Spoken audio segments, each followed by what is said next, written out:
Okay. How's it going, America? What? What? Okay, I got you. I'm Sean. I'm Ryan. And we're the Natural Gamers, as always. Ryan sits on the left, I sit on the right, and I sit on we talk your right, about games. and he sits on your left. Talk about games.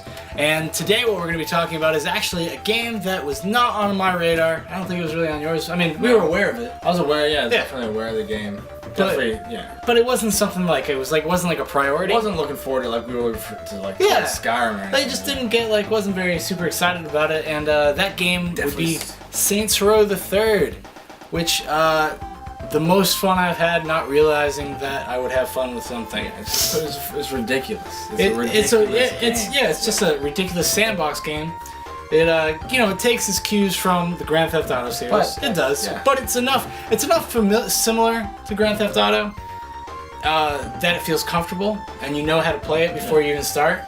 But it has enough uniqueness to itself that makes it like really super enjoyable. And the Saints Row the Third compared to Saints Row the Second, they totally they lifted off. Oh, it's a totally different thing. I was really pleasantly surprised by this game. I didn't really know what to expect when I popped it in. Like I was not gonna buy it, and then I was listening to this podcast, and like they were just like saying how awesome and crazy it was, and I was like literally 45 minutes later, I'm like, fuck it. Like I don't really have the money for this right now, but I'm gonna go buy it. And the first thing that grabs your attention is like the humor.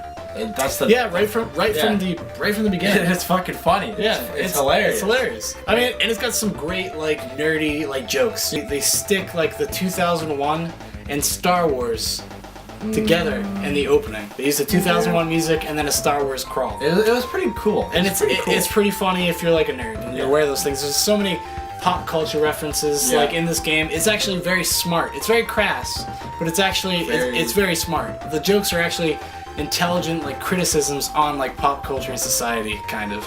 There are one of my favorite characters is the pimp who speaks in only auto-tune.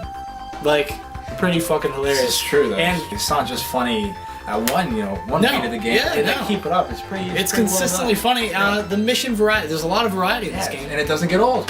It does not get old. It hasn't gotten old yet for me. No. I mean, I will say this though, it does, there are things that make it a little bit redundant. Once you get into kind of the midsection of the game, things get a little redundant, but the last third of the game really picks up, and it makes it just all worth it, and it's so much fun. I spent hours just driving around buying buildings and taking control of territories, killing just random ass gang members, killing gang members and stuff like that. It's really awesome. This would be a total buy. I would say this would be a definite buy if they had actually had competitive multiplayer.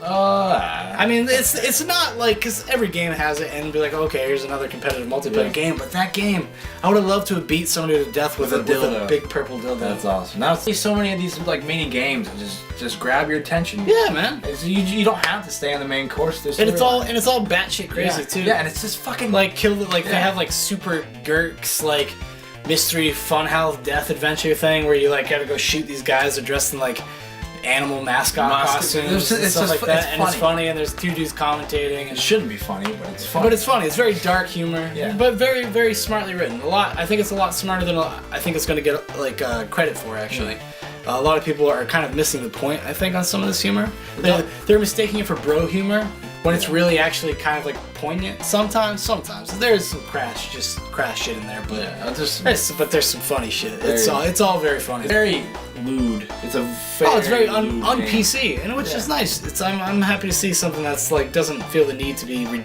just politically correct just because that's the way society at large is. Yeah, it kind of does its own thing. Shows you what society is. 4 times what society is. Yeah, it's like a magnifying glass. It shows you how ridiculous shit is. But the sad thing is, it's not even that ridiculous. You watch some reality show competition or whatever, it's not even that. People act that way, like they do in this game, and they do a great way of making fun of it. And they make fun of it in the game. The amount of customization, it's fucking crazy. Yeah, And all different stores offer different things. Different it's kind not of the clothes. same Oh, you can shit. get different clothes, and that all affects actually like your ratings, and like the more you change clothes, the game actually encourages you to kind of do that stuff. Yeah. Because you gain more respect for like wearing crazier things. Basically, you wear like a leather daddy suit, like your respect goes up like plus 35. It's awesome. Like, it's crazy. Go Very nude. unique. Or you can go run around naked. You don't get any respect for it, which I don't know why. I know. I mean, my dude, I just rock a bathrobe. Exactly. And a thong with a little heart and a top hat. The 100% sex appeal. You have to have 100%. Whether you're male or female in the game, you have to. Once you play the game, if you get in custom mode, you'll see what it is. You have to. It's pretty incredible. Yeah, just make your gangster of your dreams, I guess. It's just your inner gangster. Yes, your inner... bring him out. Bring him out. Just bring him out. Let him pimp walk. This game gets a 10 from me just because it has the Bonnie Tyler song, I Need a Hero. Alright. And he's gotta be fast, and he's gotta be the radio's pretty good. Actually, the radio's not bad. The music is pretty good. I say bad. it's better than Grand Theft Auto. It's not as funny. It's not as funny, but it's not as funny, and there's not as much variety. The music's better. Grand Theft Auto has way more variety. They have more channels. More channels, but more just variety in music. I just listen to the classical one because it's just kind of epic. You're killing around, killing people. Yeah, killing people in like, and just like doing sliding around corners, like while you have Mozart playing. And he's an old man. It's kind of epic. And my gang member is a dirty old man, so it's pretty awesome. It's awesome. So final thoughts, Ryan? Like my overall? final thoughts. If Uncharted gets a 10. This gets a 9.5. This is a great game. It's pretty good. Uncharted doesn't get a 10. No, well it didn't. That's right. Yeah, it did. No, it didn't. Uncharted got a 10. 9.5. Batman got a 10. Oh, well, if Batman got a 10, whatever. It's a great game. It's fucking awesome. Yeah, like, I don't know. I kind of stay away from the number ratings. Sometimes we do it, sometimes we don't. But, like, it's like, what are you going to say? Number rating, because even, like, something like Modern Warfare 3 was, like, the game sucked, but you couldn't, like, in good conscience, give it, like, a 5. Right, well, like, you had to give it a 7. Like, you had to, because it wasn't that. It's a solid game. It was just a solid game you already played. And the reason why this game's so good is because they, like I said, they went in their own direction. They took it. They made it theirs. Like they said, "Fuck you, Grand Theft Auto. We don't have to be like you." This is awesome. That's the kind of the studio evolved and kind of said that, like, why does Grand Theft Auto get to be the only people that get to make these kind of games? And I think they're right. And they've kind of, and finally they've because the other two were more or less Grand Theft Auto clones, and this one really set itself apart. This one took it really set itself apart, and with its irreverent sense of humor and even the gameplay and the kind of missions and stuff you do, it's very different. Do not get us wrong. Grand Theft Auto, like the Grand Theft Auto series, are awesome. No, they're great. They're amazing. This is just a fun alternative. Yeah, this is just a great alternative. This is like it's like kind of something to wait until Grand Theft Auto 5 comes out next year, next fall. If you enjoy Grand Theft Auto, this will give you something to play for you. You'll probably love this, actually. Yeah, I would say if you're a fan of these kind of games in general, this is definitely a buy.